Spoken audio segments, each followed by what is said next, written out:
Hello friends, welcome back to maths by Durgesh sir. आज हम लोग नंबर सिस्टम संख्या पद्धति पढ़ेंगे।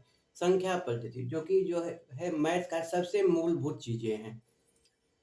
जैसे इंग्लिश जानने के लिए ABCD, हिंदी जानने के लिए क ख ग घ, और इसी तरह मैथ जानने के लिए पहले उनके नंबरों संख्याओं को हमें समझना होगा कि संख्याएं कैसी होती और क्या होती। जब तक हम सॉरी अंक समझेंगे, जब तक हम अंक नहीं समझेंगे तब तक हम उसके बारे में मैथ हम नहीं जान सकते हैं। अंकों के बिना मैथ अधूरा है। बिना अंकों की मैथ की परिकल्पना नहीं की जा सकती है। तो सब आज हम संख्या पद्धति में अंक कैसे हैं, क्या होते हैं, उनसे बनने वाली संख्याएं कैसे बनती हैं, इसके बारे में हम पढ़ेंगे। सबसे पहले आता है फंडामेंटल डिजिट्स, 8 डिजिट, जिसे हम कहते हैं मूलभूत अंक। मूलभूत अंक क्या होते हैं? 0, 1, 2, 3, 4, 5, 6, 7, 8, 9, ये मूलभूत अंक में ये टोटल 10 डिजिट होते हैं। जैसे हिंदी में क ख ग घ होता है, इंग्लिश में ABCD होता है, उसी तरह से मैथ में ये अंक होते हैं। इसके बिना मैथ पढ़ा ही नहीं जा सकता है। तो टोटल 10 डिजिट्स होते हैं, 0 से 9 तक। 0, 1, 2, 3, 4, 5, 6, 7, 8, 9, ये टोटल 10 डिजिट होते हैं। इन्हीं 10 डिजिट से क्या बनती है? संख्या बनती है। संख्या उसे हम क्या कहते हैं? जो इन 10 डिजिट से नंबर बनते हैं उनको हम क्या कहते हैं? व्युत्पन्न संख्या या डिराइव्ड नंबर कहते हैं। मूलभूत अंकों से बनी संख्या को डिराइव्ड नंबर या व्युत्पन्न संख्या कहते हैं। कोई भी एग्जाम्पल,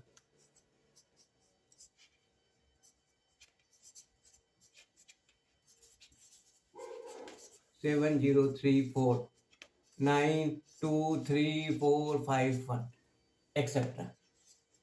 ये क्या हुआ? ये संख्या हुआ। ये किससे बना? ये मूलभूत अंकों से बना हुआ, इसको संख्या कहते हैं। अब ये हो गया, इसी को हम व्युत्पन्न संख्या कहते हैं। ये तो हम जान गए कि ये बने, लेकिन ये तो 2 और 5 लिखा हुआ है, तो इसको हम 25 क्यों कहेंगे? ये 381 लिखा हुआ है, तो इसको हम 381 क्यों कैसे कहेंगे? ये 7034 लिखा हुआ, तो इसको 7034 क्यों कहेंगे? इसको जानने के लिए इन संख्याओं का निर्माण कैसे होता है, इनको ये कैसे जानेंगे? तो अब हम जानेंगे कि संख्या इन 25 ये कैसे बने, इस संख्या का निर्माण कैसे हुआ। तो किसी भी जो है संख्या की वैल्यू उसके प्लेस वैल्यू से ही निकाली जाती है। किसी भी अंकों से बनी हुई संख्या की वैल्यू उनके प्लेस वैल्यू से निकालते हैं। अब किसी भी संख्या का निर्माण उनके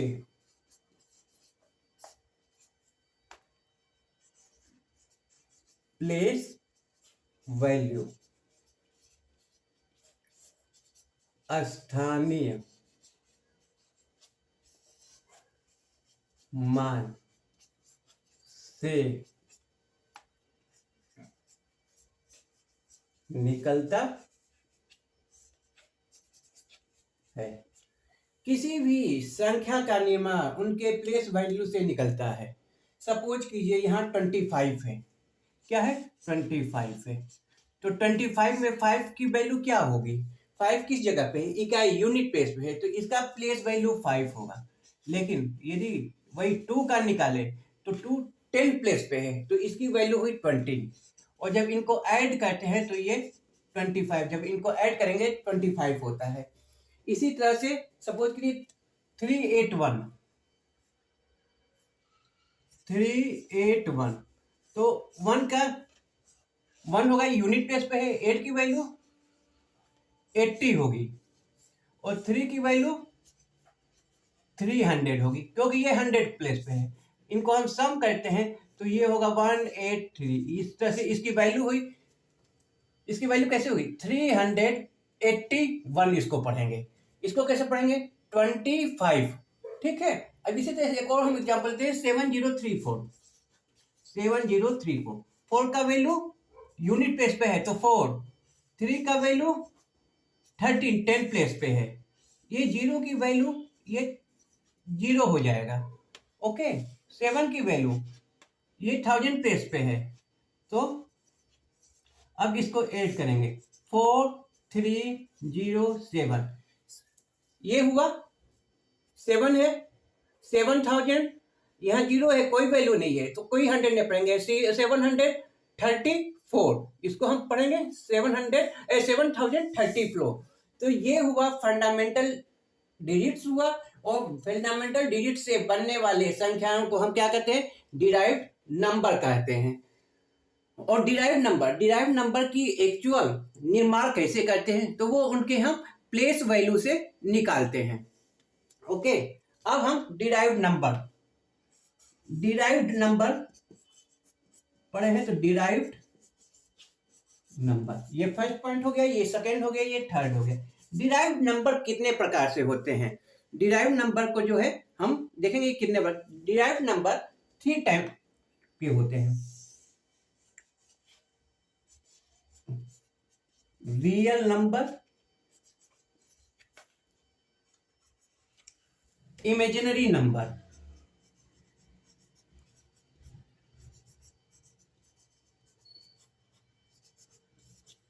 और थर्ड होता है रियल नंबर हो गया, इमेजिनरी नंबर हो गया, और थर्ड हुआ कॉम्प्लेक्स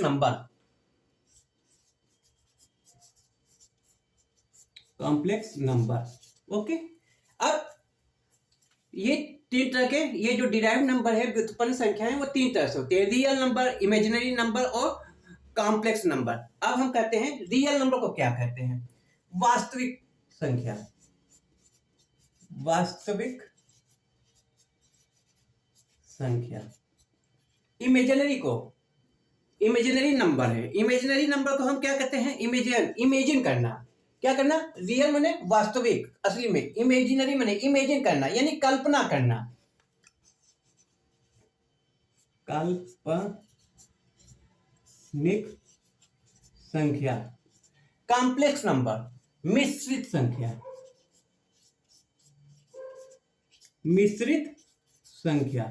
ये 3 तरह के हो गए। डिराइव्ड नंबर कितने प्रकार के? 3 तरह के। रियल नंबर, इमेजिनरी नंबर और कॉम्प्लेक्स नंबर। अब हम इन तीनों के बारे में पढ़ेंगे कि रियल नंबर क्या होता है, काल्पनिक संख्या क्या होती है, और मिश्रित संख्या क्या होती है। अब हम आते हैं रियल नंबर। डिराइव्ड नंबर का फर्स्ट क्या था? रियल नंबर, वास्तविक संख्या किसे कहते हैं? रियल नंबर जो संख्या नंबर लाइन पे दिखाया जाए, जिसकी एक एक्चुअल में वैल्यू हो, जिसे हम कह सके कि हाँ ये वैल्यू हो सकती है, उसी को हम रियल नंबर कहते हैं। उन वैल्यू को जो वास्तविक संख्या है, जैसे 5 किलो आटा, तो वो 5 केजी वजन किया जा सकता है, उसको दिखाया जा सकता है कि वो है।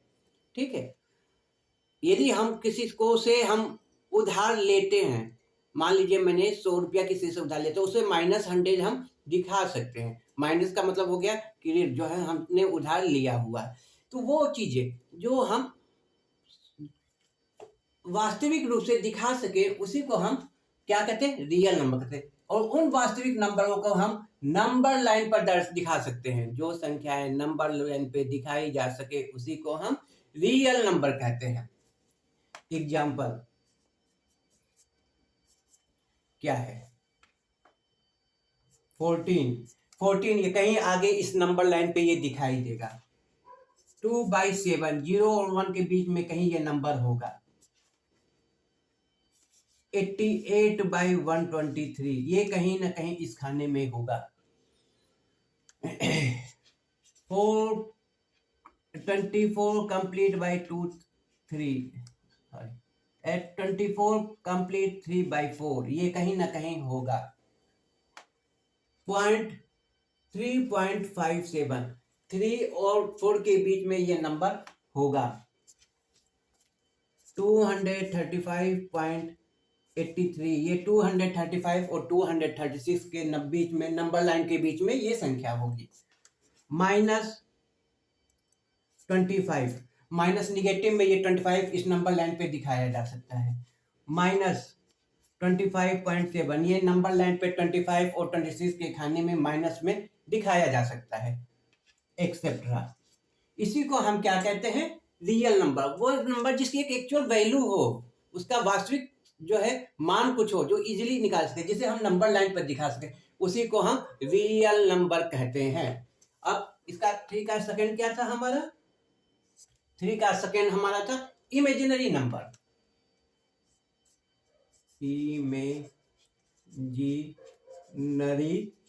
Imaginary number.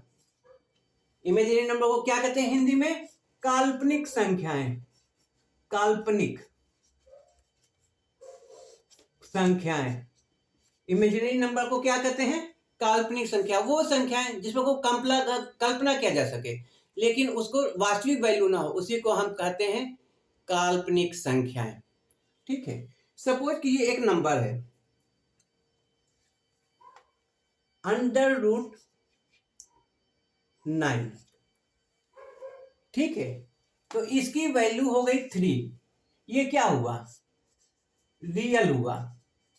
ओके, इसी √9 को यदि हम माइनस के साथ लगा दें तो इसको जो है ये क्या होगा? √-9। इसकी वैल्यू, वास्तविक वैल्यू, जब कर्ली में माइनस साइन आ जाता है तो उसकी वास्तविक वैल्यू नहीं निकलती है। तो ये क्या हो जाएगा? इसको हम लिख सकते हैं 3√-1, और √-1 को हम पढ़ते हैं 3i। को हम क्या कहते हैं? ओटा, IOTA। ठीक है, तो इस √-, जब अंडर कर्ली के अंदर माइनस साइन होगी तो उसकी वास्तविक वैल्यू नहीं होगी। ठीक है, और उसी संख्याओं को हम काल्पनिक संख्या कहते हैं।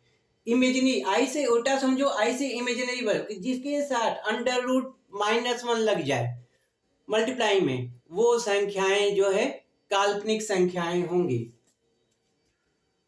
ओके, यानी कि इसको लिख सकते हैं, क्या लिख सकते हैं कि कर्णीय में, कर्णीय यानी रूट के अंदर माइनस साइन हो तो उसे इमेजिनरी नंबर कहते हैं। इमेजिनरी नंबर कहते हैं। उसी को हम क्या कहते हैं? इमेजिनरी, यानी कि कर्ली के अंदर जब माइनस साइन हो तो उसे हम इमेजिनरी नंबर कहेंगे। एग्जाम्पल में कुछ भी आप ले लो, √-121, √7 माइनस साइन, या यदि ऐसे भी लिख दिया इसी को, √-121 को यदि 121i लिख दिया जाए या 7i लिख दिया जाए तो ये सभी क्या होंगे? ये सभी सपोज करिए √2, 3, 4, 5 और माइनस में हो, या 2, 3, 4, 5 i हो, इन सब को हम इमेजिनरी नंबर कहेंगे। इमेजिनरी नंबर हम कहेंगे। समझ में आया? इमेजिनरी, कर्ली के अंदर यदि माइनस साइन है तो वो सीधी बात है, वो इमेजिनरी नंबर होगा, क्योंकि इन नंबरों को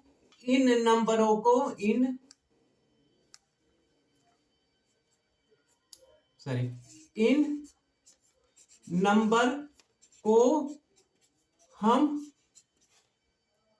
नंबर लाइन पर नहीं दिखा सकते हैं, नंबर लाइन पर नहीं दिखा सकते हैं।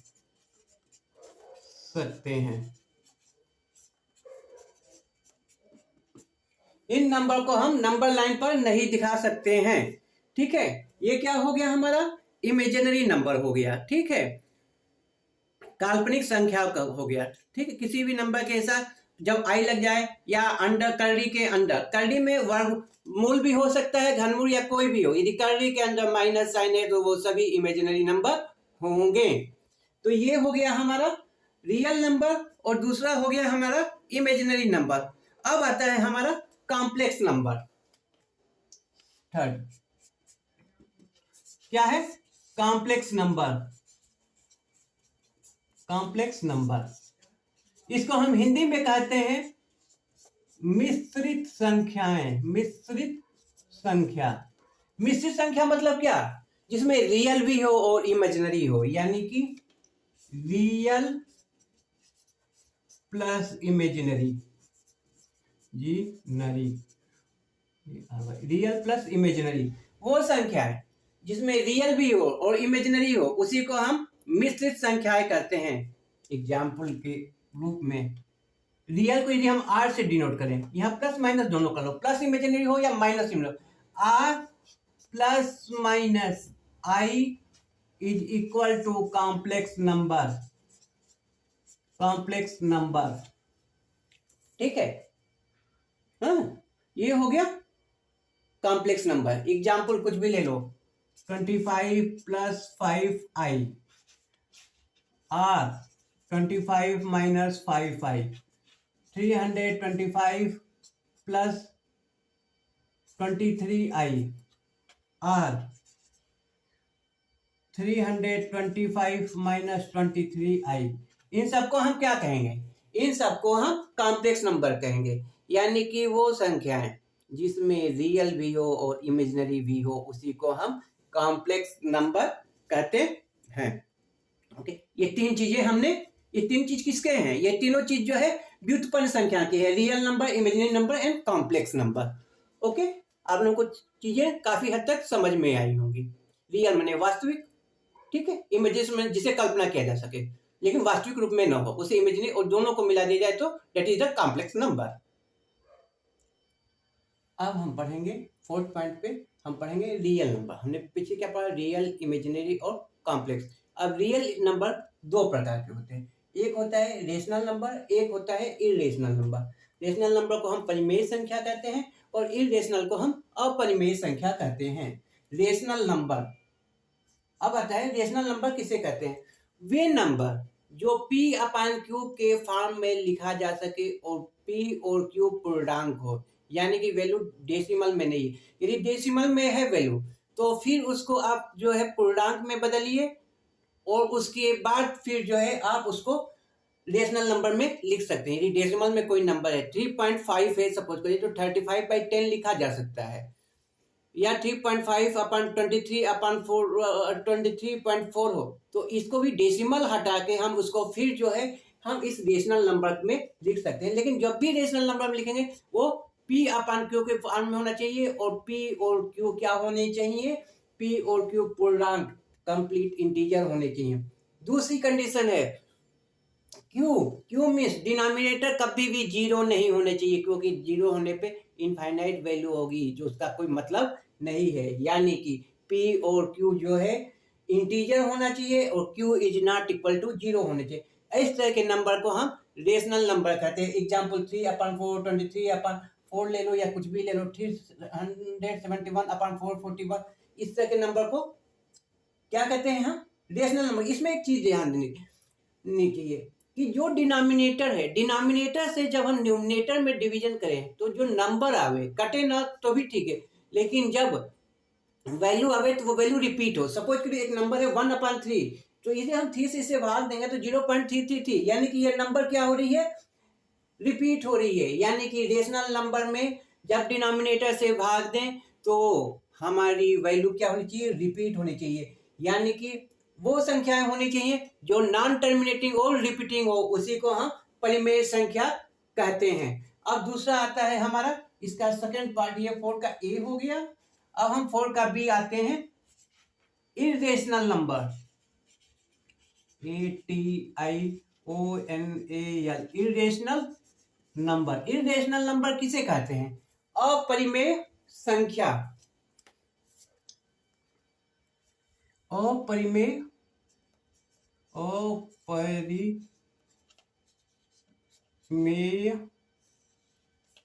संख्या किसे कहते हैं?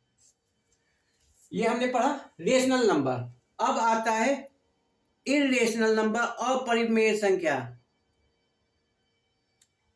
यदि कोई भी संख्या अंडर रूट के अंदर हो और उसकी पूर्ण वैल्यू ना आवे, उसको हम कहते हैं इरेशनल नंबर। स्क्वायर रूट या क्यूब रूट या कोई भी रूट हो और वो पूर्ण ना आवे तो उसी को हम कहते हैं इरेशनल नंबर। वे संख्याएं नंबर्स जो रूट करड़ी के अंदर हो तथा उसका वैल्यू पूर्णांक में न आए, उसी को इरेशनल नंबर कहते हैं। इसमें खास बात क्या है? वे संख्याएं जो रूट करड़ी के अंदर होता है उसका वैल्यू पूर्णांक में ना आवे, उसी को हम इरेशनल नंबर कहते हैं। पूर्ण उसी को हम इरेशनल नंबर कहते हैं। इसमें एक चीज और ध्यान देनी चाहिए, यहाँ नॉन टर्मिनेटिंग और रिपीटिंग यूज हुआ है। यहाँ पे वर्ड कंडीशन होता है नॉन टर्मिनेटिंग,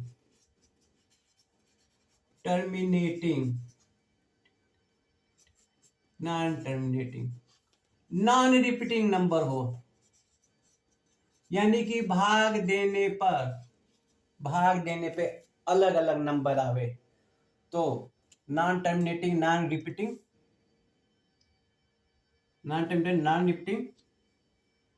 नंबर हो। यानी कि वो संख्या है जब डेसिमल में जब जो है डिनोमिनेटर से न्यूमरेटर में भाग दे और अलग अलग नंबर आवे, तो उसको क्या कहते हैं हम? नॉन टर्मिनेटिंग और नॉन रिपीटिंग नंबर उसको कहते हैं, उसी को हम इरेशनल नंबर कहते हैं। इसके अलावा ठीक है, इसके अलावा जितने गणितीय सिंबल हैं, साइन नहीं सिंबल, जितने तथा जितने गणितीय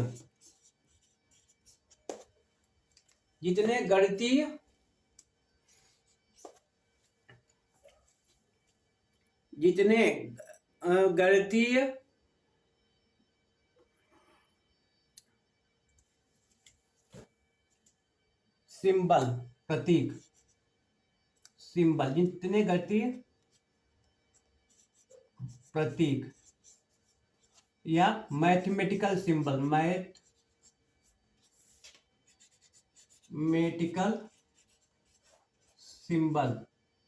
साइन नहीं मैं बोल रहा हूं, सिंबल।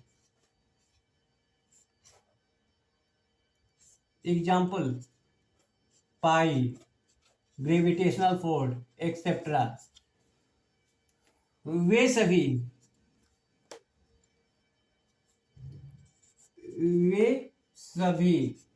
क्या होते हैं? वे सभी इरेशनल नंबर होते हैं। वे सभी इरेशनल नंबर होते हैं।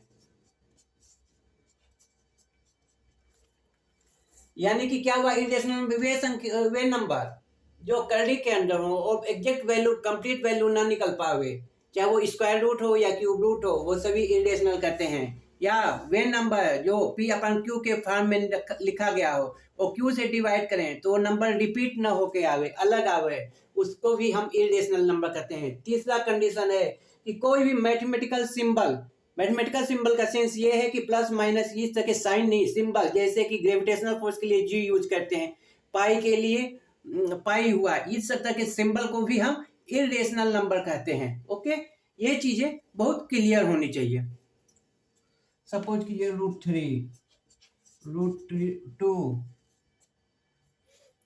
1/, यदि 7 लें और हम भाग दें तो क्या होगा?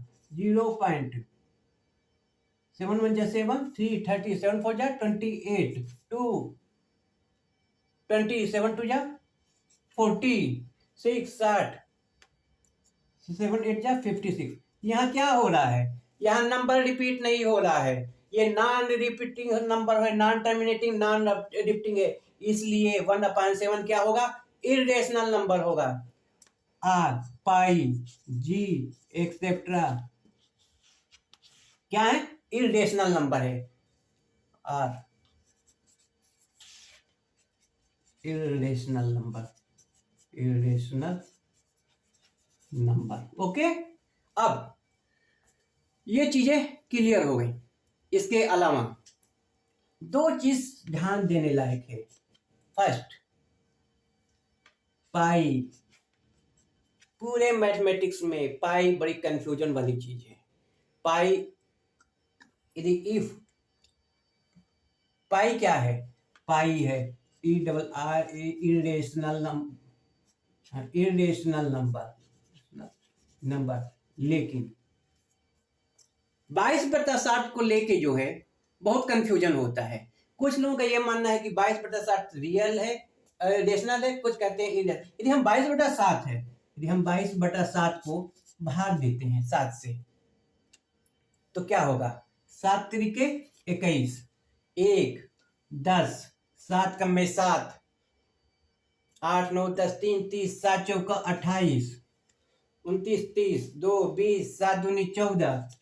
कुछ लोग 22/7 को रेशनल भी कह देते हैं और कुछ लोग 22/7 को इरेशनल कहते हैं। लेकिन अधिकतर लोग 22/7 को, क्योंकि यहाँ पे 22/7 से भाग दिया जाए तो हमारी जो वैल्यू आएगी वो नॉन टर्मिनेटिंग नॉन रिपीटिंग आएगी, यानी कि वो रिपीट वैल्यू नहीं हो रही कहीं जाके, वो एग्जैक्ट वैल्यू नहीं आती है।